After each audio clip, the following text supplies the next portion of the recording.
Dios te bendiga y Dios te guarde. Gracias por estar aquí con nosotros en la segunda parte del estudio, el hablar en lenguas. Mi nombre es Juan Reynoso. ¿Por qué tenemos que trabajar este tema?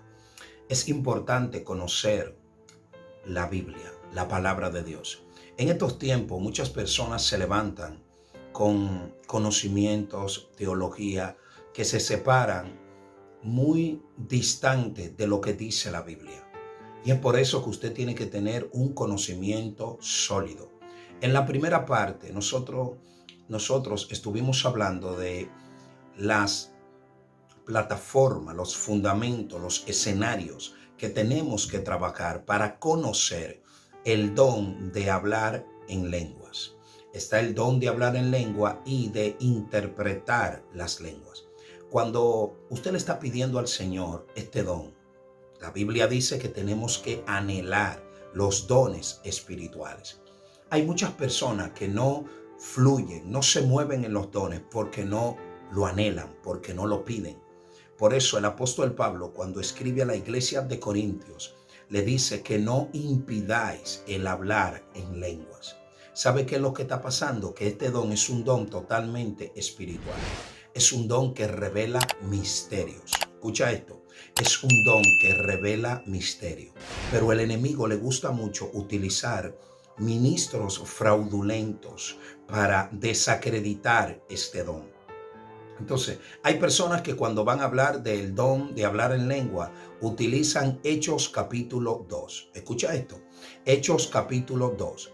Y es importante entender esto, porque ahí es que se menciona por primera vez este don. Cuando el Espíritu Santo llega, Jesucristo había hablado de esto. Les conviene que yo me vaya, porque si yo me voy, voy a enviar al Consolador. ¿Cuál es el Consolador? El Espíritu Santo. Cuando llegó el día de que el Espíritu Santo se conectara, entrara, llenara a cada uno de estos apóstoles, pasó algo impresionante. Y es que ellos comenzaron a hablar en lenguas, pero aquí se estaba hablando de idiomas. Por eso en la primera parte tomamos a Primera de Corintios capítulo 13. El apóstol Pablo dice, si yo hablo lenguas humanas y angélicas o lenguas espirituales y no tengo amor, vengo a ser como metal que resuena o címbalo que retiñe. Hay que entender esta verdad que es impresionante. Pero no podemos separarnos del contexto. ¿Por qué Pablo le dice esto a la iglesia de Corintios? La iglesia de Corintios se había desarrollado muy fuerte en los dones espirituales. Pero hay algo, y es que los dones espirituales no trabajan el carácter del creyente. Los dones espirituales solamente evidencian el poder y la manifestación de Dios. Ahora, el fruto del Espíritu trabaja el carácter del ser humano, trabaja el carácter del creyente. Por eso, cuando Pablo escribe a la iglesia de Gálatas, en su capítulo 5, versículo 22, dice, mas el fruto del Espíritu es amor, gozo, paz, paciencia, bondad, benignidad, fe, mansedumbre y templanza. Y dice, contra tales cosas no hay ley. ¿Sabe qué es lo que está pasando? Que cuando una persona se mueve en el fruto del Espíritu, está evidenciando el carácter del reino. Cuando una persona se mueve en los dones espirituales, se está moviendo, está manifestando el poder del reino. Por eso una persona que esté manifestando los dones necesariamente no tiene un carácter cristocéntrico. El carácter cristocéntrico es aquel que sale de un proceso, es aquel que se deja moldear, es aquel que se deja trabajar. Esas áreas débiles pasan a fortaleza. Cuando una persona está profetizando, cuando una persona está hablando en lengua, cuando una persona se está moviendo en los dones espirituales, hay que entender la categoría o la clasificación en el rango de los dones espirituales que da el apóstol Pablo. Cuando usted se mueve para Primera de Corintios capítulo 12, usted va a encontrar que Pablo a la altura del versículo 4 comienza a hablar y dice que hay diversidad de dones, pero el Espíritu es el mismo. Hay diversidad de ministerio, pero el Espíritu es el mismo. Hay diversidad de operaciones, pero el espíritu es el mismo. El apóstol Pablo quiere enseñarnos a nosotros diferentes categorías. Están los dones espirituales, están los dones ministeriales y están los dones operacionales. Para nosotros poder comprender la magnitud de todo lo que tiene que ver con los dones y específicamente el que estamos trabajando, el don de hablar en lenguas, tenemos que conocer todo este engranaje que tiene que ver con el entorno espiritual. Hay personas que dicen en este tiempo la única lengua que registra la Biblia son las lenguas humanas. En la parte 1 nosotros estuvimos trabajando cómo en Hechos sí se habló de los idiomas. Y estuvimos desglosando los términos que utilizan las personas que quieren descalificar el don de hablar en lengua, pero en la parte espiritual. Cuando Dios habla, presta atención a esta parte, cuando Dios habla a la iglesia de Corintios a través del apóstol Pablo, y Dios le dice, mira, lo que pasa es que el que habla en lengua habla misterio. El que habla en lengua habla a Dios y no a los hombres. Es importante que aquí no se está hablando de los idiomas. Cuando se habla de idiomas, se está diciendo que hay una persona que habla ese idioma en ese momento. No se necesita profecía. No se necesita muchas veces interpretar esas lenguas. Incluso hay personas que se van más allá y dicen que ya en este tiempo el don de lengua no está operando. Y esas son personas que quieren castrar una manifestación espiritual porque son muy lógicos. La lógica y la fe no funcionan en un entorno espiritual. Eso fue lo que pasó con Pablo y Apolo. Apolo era un hombre que tenía elocuencia, era poderoso en las escrituras, tenía espíritu fervoroso y era diligente. Tenía cualidades impresionantes, pero ninguna de estas cualidades estaban produciendo un cambio en la ciudad de Éfeso.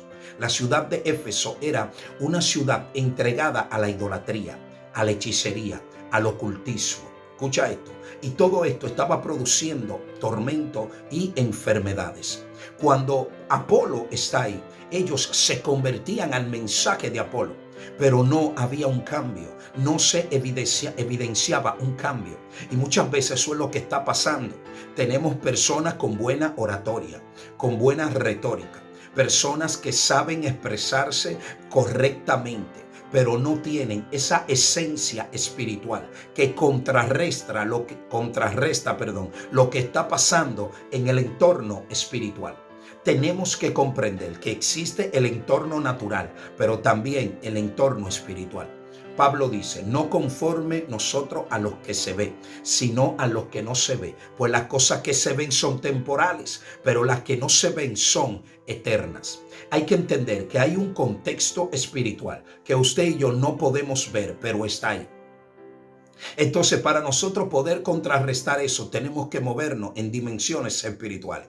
Cuando Pablo llega a la ciudad de Éfeso, a los 12 hombres con los que él se encuentra, le dice, recibiste el Espíritu Santo cuando creíste. Y ellos dijeron, ni siquiera hemos oído que hay Espíritu Santo. Y entonces Pablo le dijo, ¿en qué fuiste bautizado? Le preguntó. Y ellos dijeron, en el bautismo de Juan. Entonces Pablo viene a hablar de la naturaleza del bautismo de Juan. Él dice, Juan bautizó en agua para arrepentimiento. Y dice que orando le impuso las manos y vino sobre ellos el Espíritu Santo. Y comenzaron a hablar en lenguas y a profetizar. Ahora, estudiemos el contexto. Pablo está hablando, está en la ciudad de Éfeso. Tenemos que comprender que estas personas necesariamente no hablaban idioma diferente al que hablaba Pablo. En este lugar no se hablaba el idioma. Ellos no tenían problema de comunicación, porque la Biblia me está diciendo que ellos estuvieron hablando primero. Aquí no se manifestó el Espíritu Santo a través del idioma, porque aquí me está hablando de profecía. Aquí me está hablando, se está conectando a la palabra que Pablo habló cuando habló en Primera de Corintios, diciendo que el que habla en lengua habla misterio. Incluso la Biblia dice que el que habla en lengua se edifica a sí mismo. Se edifica a sí mismo. Hay que entender todo esto. Porque si el que habla en lengua, le habla a Dios, dice el apóstol Pablo. Hay que aprender, porque en ese mismo contexto Pablo habla de los idiomas. Por eso es que hay que leer y entender cuando se está hablando de las lenguas espirituales y cuando se está hablando de los idiomas. Lo que pasa es que hay personas que no han querido entender y hasta se burlan muchas veces de ciertas lenguas espirituales que muchas personas hablan. Ellos se burlan, ellos dicen eso es un desorden, ellos dicen Dios no está ahí, y yo entiendo que Dios es un Dios de orden. Aquí lo que tenemos que analizar es lo siguiente, porque nosotros hemos querido colocar a Dios en nuestro orden y no en el orden de Él. Y ahí es que está el problema. Muchas veces el orden del hombre está en desorden con Dios. Dios mío, porque el orden del hombre no se conecta al orden de Dios. El orden de Dios no está sujeto a estructura y a manuales humanos. El orden de Dios está conectado a un propósito que sobrepasa todo entendimiento. Por eso es que a veces tú ves que ahí hay un desorden, pero ahí está Dios sanando. Ahí está Dios restaurando, ahí está Dios libertando, ahí hay personas que están siendo levantados con una unción poderosa. Yo me acuerdo que yo fui al 22 aquí en República Dominicana. Yo soy de República Dominicana y yo estaba en el kilómetro 22. A mí nunca se me ha olvidado esta parte. Y ahí había una campaña multitudinaria. Y yo me acuerdo que subieron unas personas con una caja de muertos y dijeron que enterrando tu ministerio. Quieren enterrar tu ministerio. Hermano, mire, ahí cayó una gloria, una unción. La gente comenzaron a correr, comenzaron a caminar, comenzaron a hablar en lengua, comenzaron a saltar. Totalmente, aparentemente se veía un desorden. Pero hay algo que pasó conmigo. Yo no sé con los demás, pero yo te voy a hablar conmigo. Lo que pasó conmigo en ese momento fue algo tan impresionante que al otro día yo aumenté el nivel de oración en mi intimidad con Dios. Comencé a ayunar, comencé a recibir fortaleza que antes yo no tenía ese nivel de fortaleza. Entonces comencé a conectarme con Dios. Ya yo no estaba ahí donde estaba eso. Lo que pasa es que lo que cayó ahí activó. Lo que cayó ahí me dio una fortaleza extraordinaria. Y esta fortaleza me ayudó a crecer espiritualmente en mi relación personal con Dios. Quizá otras personas veían eso y decían, aquí hay un desorden. Pero esa manifestación de gloria me dio una fortaleza espiritual muy extraordinaria. Porque eso es lo que pasa. A veces nosotros estamos mirando algo y estamos juzgando antes de tiempo. Estamos juzgando sin conocer el cuadro completo. El único que conoce y ve el cuadro completo es Dios. Porque Dios comienza a operar de una manera que nosotros no pensamos. El problema está cuando yo quiero encasillar a Dios, cuando yo quiero llevar a Dios a un terreno o decir Dios se mueve de esta manera, Dios se mueve de otra manera. No, Dios no se mueve de esa manera. Y quiero encasillar a Dios en una estructura cuando Dios no se mueve como yo creo que Él se mueve. Cuando el profeta Eliseo habla con Naamán, o Naamán habla con el profeta Eliseo, él le dice que le dé un poco de tierra para él levantar un altar. Pero hay una palabra que dice Naamán, que me llama mucho la atención. Y es que Naamán le dice al profeta Eliseo, mira, cuando yo entro al templo de Rimón con el rey, él quiere que él se agarra de mi hombro y se postra. Y él está diciéndole a Eliseo que le permita hacer estas cosas porque él lo hace continuamente, pero ya él entiende que eso no está bien. Ya él entiende que eso es reprendido por Dios. Él entró a otro nivel de conocimiento. Ahora, ¿cuál fue la postura del profeta? Él le dijo, ve en paz, ve. Él le dio una autorización. Eso no es normal, porque eso viéndolo desde la óptica espiritual, religiosa, como muchas veces nosotros queremos, a veces por no entender el carácter de Dios, por no entender la forma de Dios, entramos en pecado. Y somos tan fuertes que decimos ya, el don de lengua no está funcionando en estos tiempos. Pablo, cuando escribe a la iglesia de Corintios, Pablo trabaja 5 áreas en la iglesia fundamentales. Y la primera área es la unidad. Pablo le dice a ellos, ustedes están en división. Después que Pablo le dice a ellos, mira, ustedes tienen todos los dones, ustedes han sido enriquecidos en todos los dones, pero oigo que hay entre vosotros división. Y tal división ni aún se nombra entre los gentiles. Pablo estaba hablando de un nivel de deterioro muy fuerte. El carácter de la iglesia estaba muy agrietado. Ellos se estaban acostumbrando a las cuatro paredes y a la manifestación y no estaban trabajando el carácter, no estaban trabajando cómo se comportan, en el diario vivir. Y esto estaba produciendo ciertos niveles de tensión en muchos de los creyentes. Por eso cuando los hermanos de Cloé van y hablan con Pablo, le comunican el estado de la iglesia. Ellos se estaban preocupando más porque Dios se mueva, porque Dios se manifieste, que trabajar el carácter. Por eso es que Pablo en el capítulo 2 le habla de la revelación por el Espíritu. Pablo comienza a desglosar, Pablo comienza a manifestar. Y todo lo que Pablo comienza a hablarle a ellos en el capítulo 1, en el capítulo 2, hasta el capítulo 3 y 4, él le está hablando de una transformación, le está hablando de una relación con Dios, le está hablando de una relación con el Espíritu Santo, le está hablando que la sabiduría que verdaderamente tiene poder, tiene autoridad, es la sabiduría que viene de Dios y no la de los hombres. Porque muchas personas tenían muchos conocimientos seculares ahí en la iglesia de Corintios y vivían discutiendo con las otras personas. Ellos sabían mucho, ellos tenían conocimiento extrabíblico, pero no tenían esa revelación que viene de parte de Dios. Y es por eso que nosotros, a la hora de juzgar o a la hora de decir esto no funciona en este tiempo, esto no se mueve de esta manera en este tiempo, tenemos que tener soporte bíblico. Porque en el capítulo 12, cuando Pablo comienza a hablar, comienza a desglosar todo lo necesario para nosotros poder ser conectados a una dimensión de gloria mayor. Pablo comienza a moverse y comienza a enseñarnos y le dedica un capítulo completo al hablar en lenguas, porque había problema en la iglesia de Corintios. En la iglesia de Corintios muchos se levantaban a hablar en lengua. Incluso Pablo dice, si entra una persona que no sea creyente, va a ver que ustedes tienen un desorden. Escuche esto, mi querido hermano. Pablo le dice a ellos, si entra una persona y los ve a ustedes en esa condición en la que ustedes están, van a decir que ustedes están locos, van a decir que ustedes no están bien, porque si se levantan dos personas a hablar en lengua, uno tiene que profetizar. Entonces a eso Pablo le llama un desorden.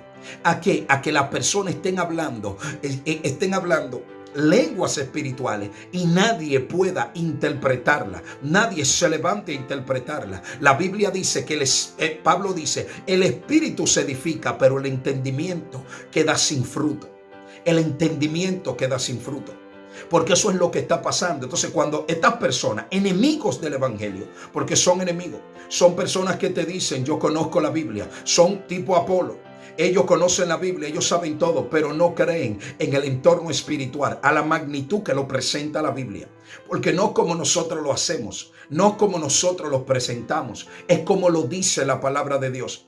Por eso es que cuando hablamos del don de hablar en lengua, estamos hablando de un don que trae misterio. Cuando se habla de misterio, va a haber levantamiento.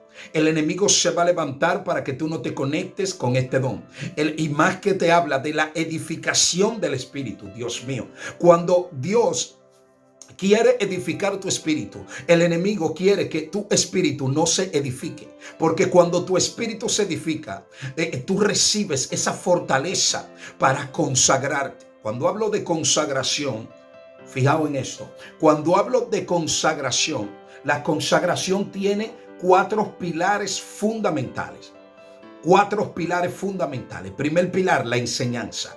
Es importantísima la enseñanza. Segundo pilar, la oración. Tercer pilar, la adoración. Y cuarto pilar, el ayuno.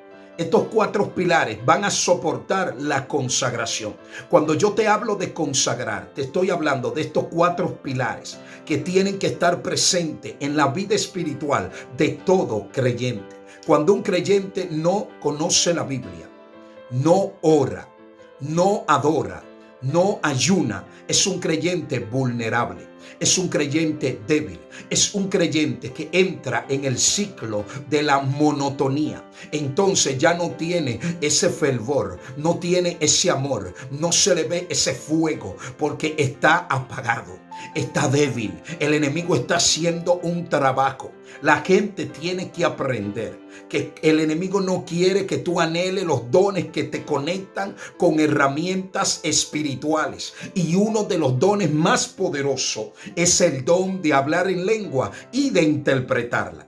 Porque cuando tú estés anhelando el don de hablar en lengua, dile al Señor: yo quiero interpretarla, Dios. No impidas, no te cohibas. Cuando llega esta manifestación de gloria, no te cohibas. Es que hay personas que van a querer que tú te cohibas. Hay personas que van a querer que tú no fluyas. Hay personas, pero no son personas operados por ellos. Es que hay espíritus que quieren castrar lo que Dios ha depositado dentro de ti. Pero no importa que quieran detenerte. No importa que quieran frustrar lo que Dios va a hacer contigo. Lo importante aquí eres tú. Cómo tú te ves. ¿Qué es lo que tú crees que Dios va a hacer a favor tuyo? Eso es lo importante aquí. Porque el enemigo siempre se va a levantar. Pero Dios ya está de pie. Por eso es que para nosotros analizar los dones espirituales, el don de lengua y de interpretar lengua, están en el rango de dones de inspiración. Quiero que entienda esto: dones de inspiración. Entonces, estos dones nos van a ayudar en el rango de lo espiritual. El rango espiritual de los dones se divide en tres partes fundamentales. Se divide en los dones de sabiduría, en los dones de inspiración y en los dones de poder. Algo poderosísimo. Nosotros vamos a hacer un estudio de los dones espirituales y se los vamos a hacer saber por este lugar cuando ya estemos trabajando con eso. Pero ahora me estoy enfocando en el don de hablar en lenguas. Esta es la segunda parte. Este material tiene tres partes fundamentales. El material del don de hablar en lenguas. Las lenguas humanas, idiomas. Dios siempre va a utilizar personas para hablar idiomas. Escuche esto: Dios siempre va a utilizar personas para hablar idiomas, y le va a hablar a personas que estén ahí y a personas que no estén. No importa. Pablo dice: cuando usted anhele el don de hablar en lengua, anhele también el de profetizar. Pablo dice: es mejor profetizar, y eso está claro. Es mejor que tú hables y te entiendan, porque cuando tú hablas y no te entienden, eso no es bueno. Eso no está bien, porque las personas no crecen, las personas no se multiplican, las personas no cambian, las personas no entienden. Por eso tiene que decirle al Señor que te dé el don de interpretación también. Entonces hay personas que están anhelando esto. Es algo maravilloso. Cuando tú hablas en lengua, tu espíritu se edifica. Por eso no lo limites. Tienes que crecer. Así que no te pierdas la tercera parte de este material, del don de hablar en lenguas. Recuerda estudiar la carta de Primera de Corintios. Es importante para entender todo lo que yo he hablado en esta hora. Usted tiene que estudiar esta carta, Primera de Corintios. Y ahí hay 5 puntos fundamentales que Pablo trabajó en esta iglesia. Yo te hablé del primer punto, que tiene que ver con la unidad. El segundo punto tiene que ver con la moralidad sexual. Es decir, toca la parte moral de la iglesia, cómo la iglesia tiene que comportarse socialmente y moralmente, porque había muchos problemas en la iglesia de Corintios. Lo tercero que Pablo toca es los alimentos, problemas que se estaban dando por los alimentos. Lo cuarto que Pablo toca es las reuniones en la iglesia, y dentro de este punto está el hablar en lenguas, cómo la iglesia estaba moviéndose en esta plataforma. Y lo quinto que él trabajó fue la teología de la resurrección, algo poderosísimo. Por eso te invito a que estudie esta carta de Primera de Corintios. Dios te bendiga y Dios te guarde. Recuerda, somos la iglesia cristiana. Jesús restaura la familia. Recuerda darle a me gusta y a compartir este link de nuestro canal de YouTube. Por aquí vamos a seguir trayendo todos los conocimientos exclusivos, porque yo sé que Dios va a hacer algo poderoso, y Dios ya te lo reveló a ti y te lo va a seguir revelando. Dios te bendiga y Dios te guarde. Que pase un feliz resto del día. Shalom, shalom.